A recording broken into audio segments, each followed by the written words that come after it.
This is BDU World. I am Syed Shabahat Ali and you're watching Faultlines. The $24 billion Indian media industry has become the largest propaganda machine ever at service of mankind.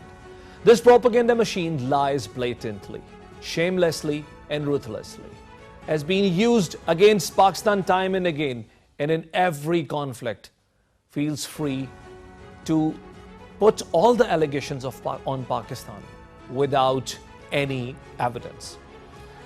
This came in front of the limelight of world media when in January 2021, EU's Disinformation Lab issued a report called India Chronicle. The report stated that over last 15 years, in more than 116 countries, 500 fake media outlets have been created to propagate against Pakistan. Not only the Indian media, but also the Indian diplomacy is full of lies and full of hurling allegations that hold no ground. Is this a start of a fifth generation hybrid war? Or is this all because of India feeling Pakistan making huge diplomatic gains in this region? We have a panel of experts in today's program to talk about these subjects. But first, watch the package prepared by our team before we bring our first guest to the program.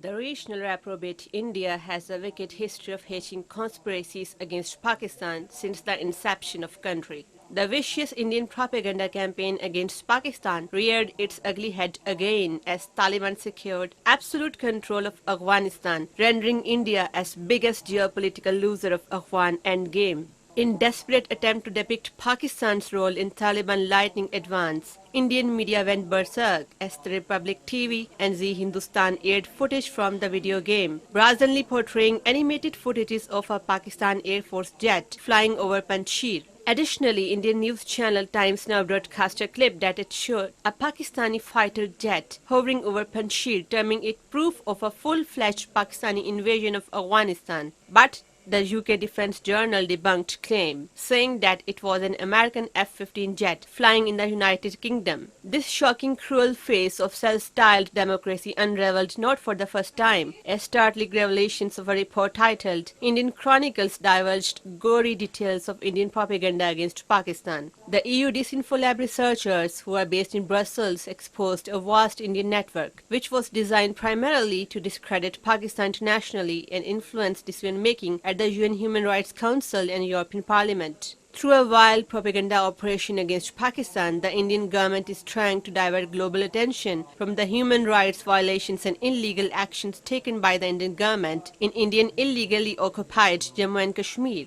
India is practically at war with Pakistan, and perceptions, information, propaganda, and fake news are all tools in this ostensibly modern form of warfare called fifth generation warfare. Pakistan is facing a new type of holistic war, one that encompasses everything from bombs to bots.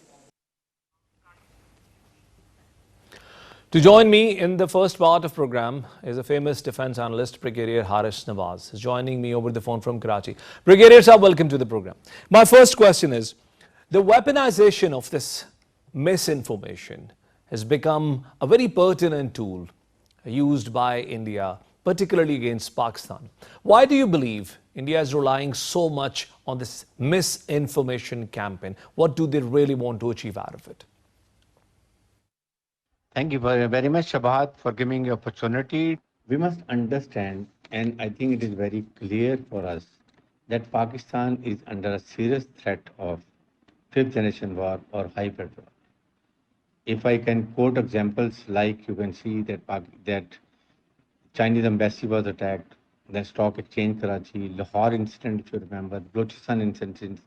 Everywhere India is penetrating in Pakistan for disinformation and also creating a problem for Pakistan. And the biggest example, I think we all know, is that it is, and it was disclosed by the British media, that it is EU Disinformation Lab.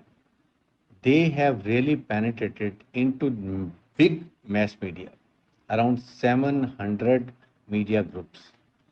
And that is why whatever we say in Pakistan is not registered by the Western countries. Rather, whatever India say, they buy the idea because they pollute their minds.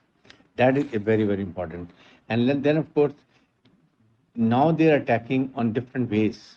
The important ways is that they should make a narrative like now they're working on it, that Pakistan army and the people of Pakistan are meshed together.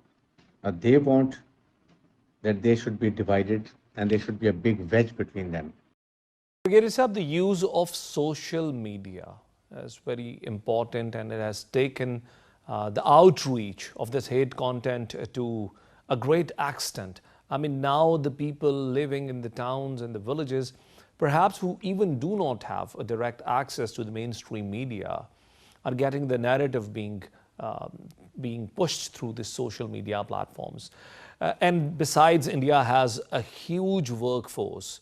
All of them are working in the areas of cyberspace, or in the, like, there are so many of them working in the cyberspace. So do you think this excess manpower clubbed with the additional strength that social media is providing is doing more damage for us? Social media is a big weapon now, and I think every country is using to their advantage. And if we talk about India, they are this time they are really exploiting the situation, and they have planned in a big way, and their whole focus is towards Pakistan. They create a hashtag. If, for example, they say Pakistan is supporting terrorism, then they will play hell on the social media. And not only that, their complete media houses, then they're all government sources, they're ministers, they all starting talking about this. And actually, with their all the media houses they have in the Disinfo lab, everybody start gearing up their efforts towards Pakistan, and this is really polluting the minds, and they are creating a lot of damage to Pakistan. So we have to counter this, and for that, our Minister of Information, then of course our media houses, our journalists, intellectual intelligentsia, everybody has to work up. Government of Pakistan need to formulate a policy that how we are going to defeat this enemy narrative. And this is a very serious weapon. We must understand that really why the Western world and USA and of course even our Islamic country don't buy what we say. Why the Western mainstream media, that by now understands this network of disinformation, does not rebut these stories, because this is having its impact on the Western, in the Western polity as well. They understand that their politics is getting affected, their international decision making, their international policies are getting affected with all these bunch of lies coming out of with a number of media outlets. We have not seen any major statement so far by any major media outlet, except BBC did a rebuttal recently. Why do you believe Western media outlets are so reluctant to point out these blatant bunch of lies? Now, there are a lot of implications. It's not only business interest, but there are a lot of political interest also. You see, the Western countries and particularly USA has a lot of interest in India. It's not that they buy their things and they buy their ideas because they are doing business interest with them. It's not that. There are big political interest and they are working on it. You see, recently they have made a Quad group in which you have USA, India, then Japan, and Australia. The aim is to encircle China, and all those countries who are supporting China should also be encircled, and like Pakistan is one of them. Now, that is a big issue. That's why they look toward other side. What India is doing, have been doing in Kashmir, or what they have been doing with the minorities, lynching of Muslims in India, blinding women and children in with a pellet gun in Kashmir. They don't bother. They don't look other side. Where are the champions of human rights organizations, human rights watchdogs, human rights organizations, United Nations human rights organization? Everybody start looking in other directions. The purpose is they don't want to deny India. They want to achieve something else. And the biggest thing is now is it's a war of economy. China is merging a big economic power. And likewise, if CPAC is completed, means Pakistan is an Islamic country, Pakistan is a nuclear country, and if we economically prosper, that means Pakistan will take all their decisions in the best national interest and we will not look toward IMF and World Bank. So that is the issue. So they are using India as a proxy against China, against Pakistan, and they had a big working over there in Afghanistan. Pakistan's counter narrative approach has been quite sluggish or have been quite weak. We have not been on top of the things like Indians have been. We apparently have been quite passive while responding to all these strategies being adopted by the side of the Indians. Why do you believe Pakistan's response has not been as aggressive as that of India? I do agree. We don't have a very good counter narrative approach and which is not very assertive. So we need to be very, very active. In the fifth generation war or hybrid war, this is a very serious weapon. Now that time has gone when the country used to attack with conventional forces. The first and foremost attack in future war, and we are already in fifth generation war by India, that they attack the people of Pakistan, the will of the country, that divides the military and the people of Pakistan. Because you must remember, you fight, army doesn't fight a battle, it is a nation which fights a battle. It has to be government, it has to be a people of Pakistan and the military. When all efforts are joined together, it becomes a big force to reckon with. And that is why we have been able to defeat all terrorism from Pakistan because people of Pakistan have a lot of confidence in our armed forces. And we have to do all this. Second thing is, any incident happens, the way I said, we tend to forget within 5-10 days. Big people in media campaign will come, it has happened, Lahore explosion, we must do all this, we will have done this, we must counter. Where are the results? Nothing happened, we forget. And again, next incident happens, we start doing it. So we need to formulate a very comprehensive policy at government level. Thank you very much, Brigadier Retired Haris Nawaz, for enlightening us with your wonderful thoughts. Ladies and gentlemen, we'll take a break and we'll join back with the second segment of program. Stay with us.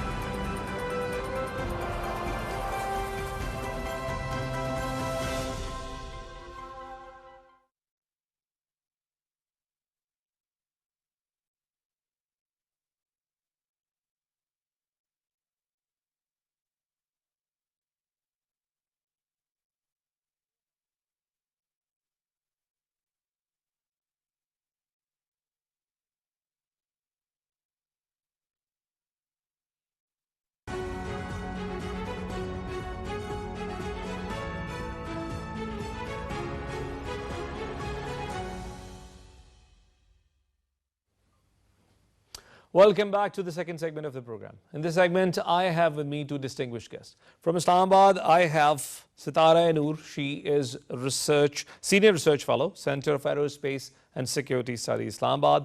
And from England, I have Dr. Asif Dar. He is a Kashmiri political activist based in the United Kingdom. I welcome both of you to the program. Sitara Noor, my first question. This report was issued in January 2021, and ever since this report has been published, Pakistan has taken this matter diplomatically up even in United Nations. I believe some of it is also a part of the dossier that was submitted to United Nations.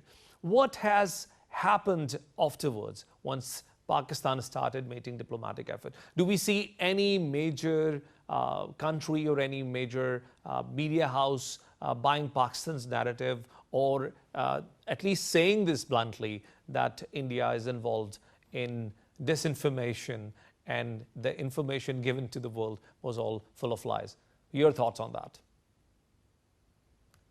Thank you very much for having me on the show. And you see, this is very important discussion, and I think this must continue to take place because it's not a slow process. it's not possible to take down this entire network that India has established over the period of past 15 years. And this is what we know from the Disinformation Labs report, but probably that's going on for even before that.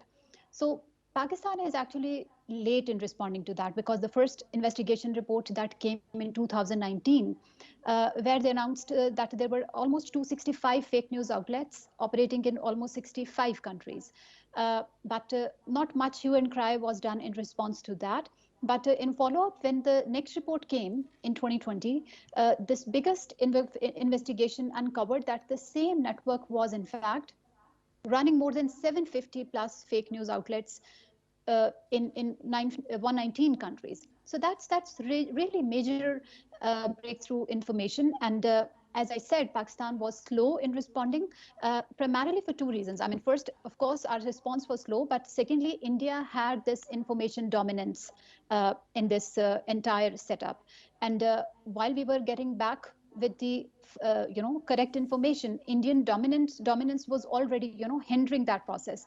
But what Pakistan did was, and I think that was a smart way to handle it. Of course, there would be multiple responses that needs to be go in that direction. But Government of Pakistan wrote to the President of the EU Parliament, and there is an internal inquiry already. And of course, if we look at the EU laws and how the information, freedom of information, and all those laws do exist in the EU, that would probably take time. But I think at the legal course, Pakistan has officially taken up that course, and as a result of that initial as an initial response to the effort through the Disinformation Lab, as well as what Pakistan has done, we need to understand that the entire board of the South Asian Development Forum, that is one of the listed entities in this Disinfo Lab's report, has resigned, stating that they were duped into becoming part of this Disinfo Lab campaign, and they were not really aware what was going on in their name and how their name was being used in a wrong way. And likewise, there are a number of other follow-up actions that Pakistan need to take. And as I said, it has to be a consistent and continuous process, because you see, there were layers of processes that India was undertaking. And it was not just the fake news. It was not just they were actually using the official UN and European Parliament's channels, which is really. Sitara, this really is a very disturbing to important find out point. that. Thank you very much for bringing this out. I was about to ask you that. You said they have promised to convene an inquiry, but the name of the parliament have been used. The name of the parliamentarians have been used. Not only that, some organizations that had been working in the past under the ambit of United Nations or European Union have been revived again in fake names. So these are very serious offenses. And I would like to understand if European Union have taken it that seriously. You see, as I said, that it has to be a consistent process from the Pakistan side. And, in order to get registered at the UN, if we look at how the process works, the NGOs need to acquire consultative status at the United Nations Economic and Social Council. And it's a very rigorous process. And generally, India and Pakistan keep a strict check on each other and try to hinder those new registrations. But what India has done is that they had used fakely the already registered dead NGOs to bypass that, rigorous checks. So India, in a first place, has been successful in bypassing that strict check that Pakistan originally had.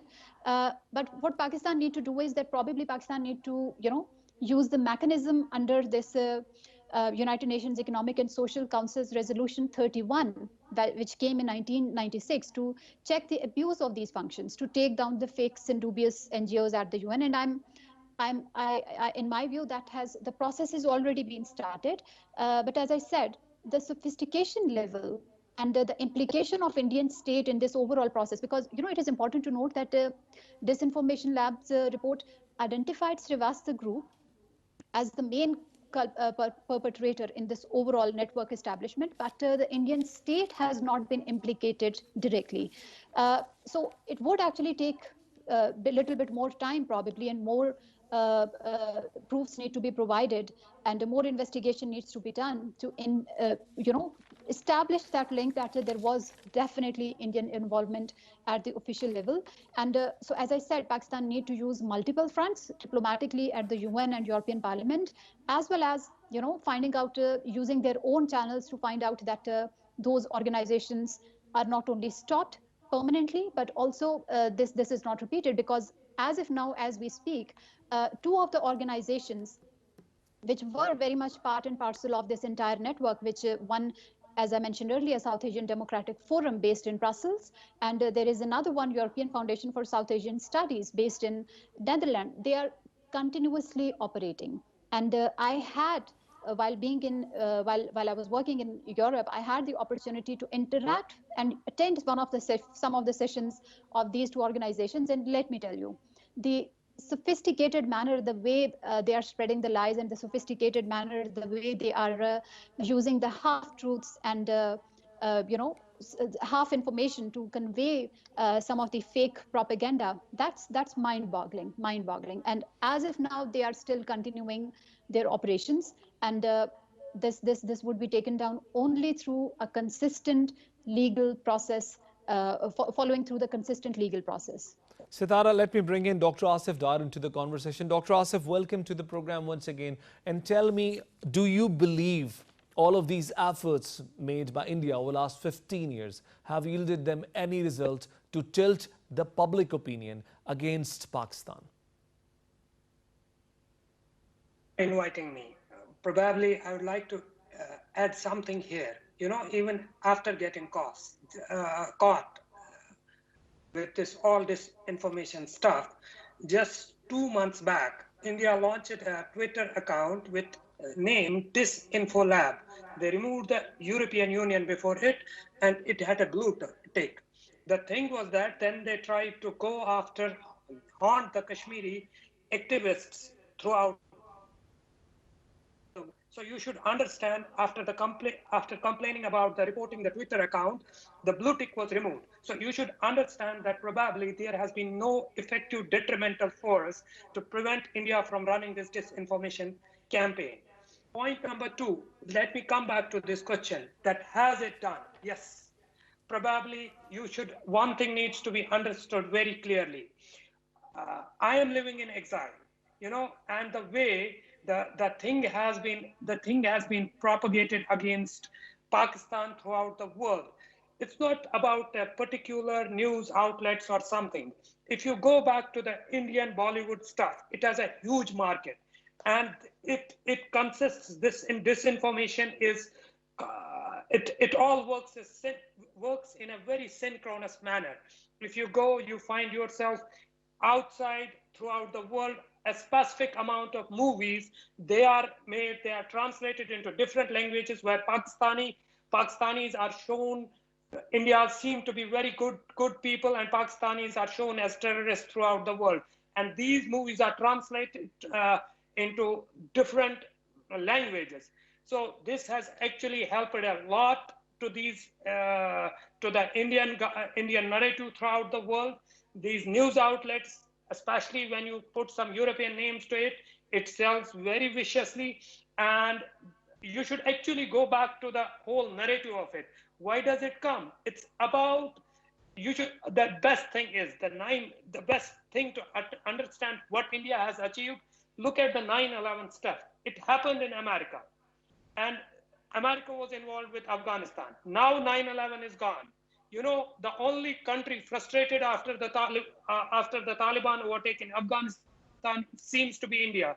Look at 100 news channels reporting the same sentiment. See how synchronously this is working, and how this word terrorism is being used against Afghanistan, against Pakistan, and especially against the Pakistani support in Kashmir. So India has Dr. Asif, before we discuss Afghanistan, we have a separate segment on it in today's program. Tell me, if India is using this misinformation bombardment, particularly targeting European Union and United States, to hide the crimes being done in Kashmir, do you believe this is the reason, or do you believe there are other hidden agendas that we cannot foresee at the moment?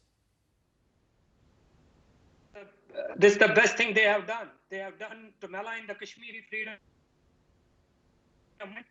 They helped them, and this is being done at international level to malign us, to label us as for asking for freedom, and they have done it meticulously. I have no doubt that this has not worked for them. It has actually worked very well for them. Okay. Sitara Noor, coming back to you. Organizations like European Organization for Pakistan Minority, I'm reading it out of the report that was published, Balochistan House, and South Asia Democratic Forum. And another organization that has been listed out is Friend of Gilgit-Baltistan. Now, these organizations have held events in European Union, sometime involving the members of parliament, sometime involving the people, the diplomats of immense repute. And all of these organizations are fake. Now, how can this actually happen in a system like Europe, in a place like Europe where even registering a non-profit doesn't come very easy? There are cumbersome procedures, even in a country like Pakistan. How can India dodge all the system, create fake organization, and can make them come in forefront and sit with the parliamentarians? This looks like a miracle. Tell us more about it. This is something very, very important to understand, and I would have had the same question had I not been part of one of such event that took place in Vienna, where members of the European parliaments were invited, and this was huge propaganda involving dissidents, the so-called Kashmiri narrative that India was trying to project, fully funded by the Indian government. And authorities, of course, they were in the background. But I had actually attended one such event myself, and it, as I stated earlier, it just boggles your mind. How could that really be possible? So, to coming to that, what happens is, disinformation or the propaganda has various forms and shapes, and it could be altogether fake, or false news, or the false narrative. It could be half truths, and third form would be a truth out of context. So India actually uses three forms of this propaganda in different steps and manners. And this is precisely how they managed to successfully run it over such long period of time in the hearts of European capitals. And partially, one thing is important that, as I said, Pakistan's narrative is weak in general.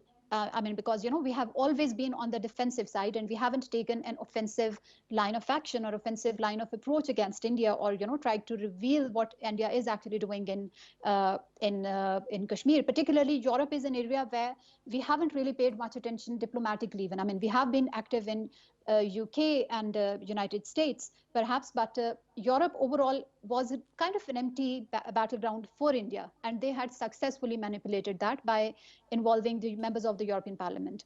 And so what they would do is they would use some of the facts out of context. They would use half truths, and they would show it as a proof to the members, and it would present it in a way that it would give it a color of truth.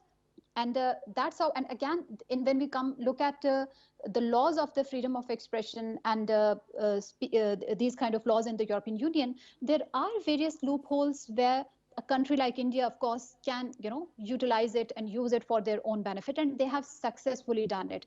And what should Pakistan do now? I think, one option could be doing the same, but lies and deceit has a short shelf life. It has to be continuously repeated and continuously backed up, and then it creates a narrative. And this is India has been doing for the past 15 years. So, and unchecked, totally unchecked. So they had managed to form a basis of the lies on which they are building up. And now what we need to do is that, first of all, we should avoid the lure of following the same path of disinformation as a response. But instead, we should invest in the evidence-based research, fact-checking, media literacy, and counter disinformation by identifying it, first of all. It's very, very important because... Dr. Asif Dar, is this misinformation campaign still going on? Are these fake media outlets are still doing what they have been doing before the issuance of this report? Or have they been closed, or have they changed their names? What is happening at the moment? Because the latest we have heard of this report is of several months back. the only thing is change of strategy. It has not, nothing has been dented. I mean, the only thing is those names which came into their outlets, probably they have changed the names and they are repackaging the stuff again and again. And they are, the best thing is that they are changing the for example, if they are attacking in European, they were using the European land, now they are going towards the east. They are trying to do it from each and every nook and corner of the world. So probably I don't think anything has happened to them because there have not been any concrete actions against it. So this is the area which needs to be focused on. So everything seems to be changing, and they seem to be changing the colors, the patterns of the stuff. That's why I mentioned about this Disinfo lab. They attacked the European Union Disinformation Lab itself. So what they did, they put the Disinfo lab and got a blue tick from Twitter with some other name. And then they tried to paddle this narrative. So it's only 2 months back, I think less than 2 months old. So actually nothing has changed for them. They are only repackaging it time and again, and with the help of the government of India. That's for sure we know about it. Thank you very much, Dr. Asif Dar. Thank you very much, Ms. Sitara Noor, for being my guest in today's program. Ladies and gentlemen, we'll take a break and we'll join back with the last segment of the program. Stay with us.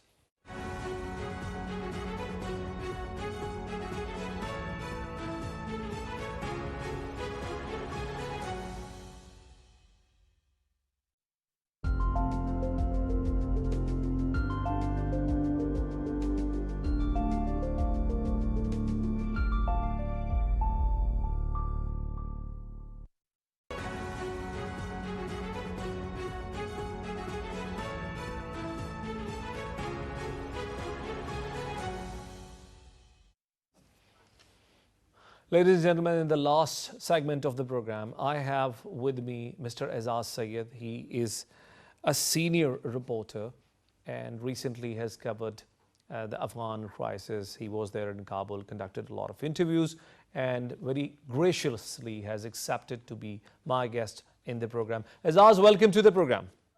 Thank you. Azaz, you have recently been in Afghanistan and you have seen a lot over there.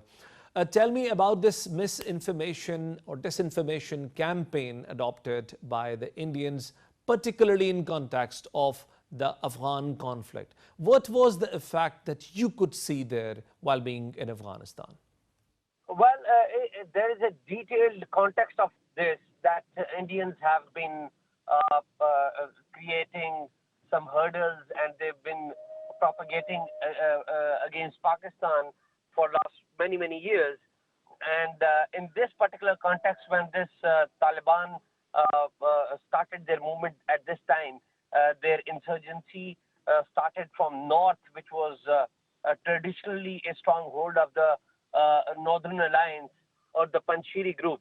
So Panjshiri group or the Northern Alliance remained critical to Pakistan in the past too. So this time the Indian media, they tried to malign Pakistan by spreading the news that Pakistanis are fighting alongside Taliban, or Pakistani forces are fighting alongside Taliban to defeat the Panjshir or Panjshiri movement. And Panjshir is a province of Afghanistan with more than 122,000 population. So that was the only province where a little resistance was being shown by the Panjshiri people to Taliban. So this propaganda was, being spread by the Indians. At the same time, there was no reality into it, as not only Pakistan but many other sections of society within Afghanistan, they refuted this propaganda. And since we are right now in Pakistan, and we being Pakistanis, we are saying this, but we are not only saying this. The international media, they have actually exposed this propaganda. The Indian side tried to tried to give an impression that when Panjshir, the people from Panjshir, they were trying to resist Taliban, Pakistani Air Force was helping them. What happened that this this expose was actually made by the international media, particularly the BBC and other international platforms.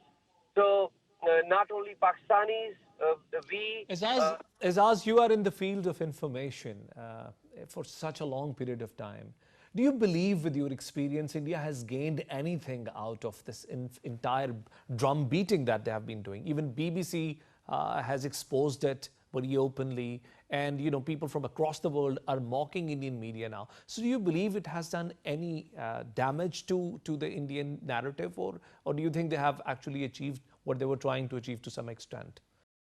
My point is that propaganda always targets someone. In this context, propaganda was targeting Pakistan. And whenever any country or any individual does propaganda, it achieves a limited kind of goals. But when it gets exposed, the entire narrative goes down. So Indian narrative has gone down, particularly when this propaganda got exposed by the international media and the local Afghan media too. To my understanding, the Indians, particularly the Indian media and Indian government, they are hand in glove with regards to their policy towards Afghanistan. They want to malign Pakistan. They want to target Pakistan. If you watch the television shows of different Indian TV channels, you'll be shocked that they're not doing journalism. And this is not the justice to journalism, the profession of journalism, what they're doing. To malign Pakistan without any base and without any solid ground. So unfortunately, to my understanding, this is also a disgrace to journalism, what Indians have done, and this is also a disgrace to the norms of a civilized society. Thank you very much, Azaz Sayed, for being on my show. It's such a pleasure to have you. Ladies and gentlemen, India is trying its level best to hide its face, its blood-soaked face, behind the dunghill of lies. But with these lies, Indian media and Indian diplomacy is losing their credibility with each passing day. Pakistan's diplomacy and Pakistan's media, particularly when it comes to the international conflicts, have always been very responsible. And this is what gives us more momentum with each passing day. We'll give you more on another topic. Until then, Allah Hafiz.